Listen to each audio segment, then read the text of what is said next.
This is Hannibal from the Hannibal TV.com. I just finished watching former WWE Divas champion AJ Lee being interviewed by Kristine Leaht of the Fair Game show. I watched this because she may have done other interviews since leaving WWE, but this is the first one I really know of. I guess this interview was to promote her book. She basically talks in the interview about dropping out of film school to pursue wrestling, where when she started she was paid as little as $60 to have 4 matches in a night, and sometimes paid with food.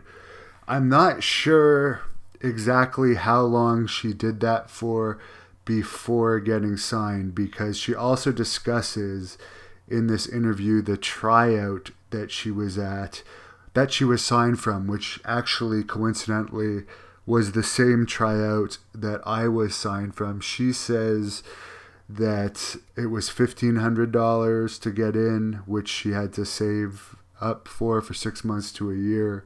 From what I recall, it was $1,000. I definitely remember her from this tryout, which she discussed, saying that there was dancers, models, and her in the tryout. I don't recall at the time of that tryout, which took place in May of 2009, that there was a lot of females there. It seems like there was maybe a handful of females. AJ Lee didn't look like someone who had been on the independents for a long time in that tryout. She really wasn't that good in the ring, but she was very beautiful, and definitely, in my opinion, from watching her, she definitely had the star look about her, so it was no surprise to me that she got signed from that camp. Other wrestlers that got signed from that camp were Mason Ryan and Darren Young. And for the record, Pat Patterson did say at that camp that I was by far the best in that camp, but unfortunately, I never actually got to do my contract because they rescinded it, unfortunately, because of a medical issue I had at the time. But anyways, she also says in this that she never became her character. She kept real during the whole time she was in WWE. She was down to earth. She was told at one point by someone in the company that men would not want to have sex with her, which I guess is a chapter in her book, because I guess they didn't like her hair, and supposedly she wasn't wearing enough makeup.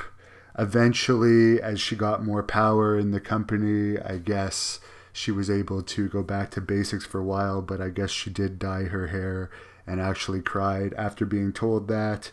As far as wrestling again, she says never say never, because she also said she would never date a wrestler again. Of course, she used to date Jay Lethal, and then she ended up marrying CM Punk. So she says don't hold your breath on a return to the ring, but never say never. So best of luck to her with her book. Thank you for watching the Hannibal TV. Please like this video if you enjoyed it, and click the subscribe button to not miss any of our latest shoot interviews, match videos, or news updates.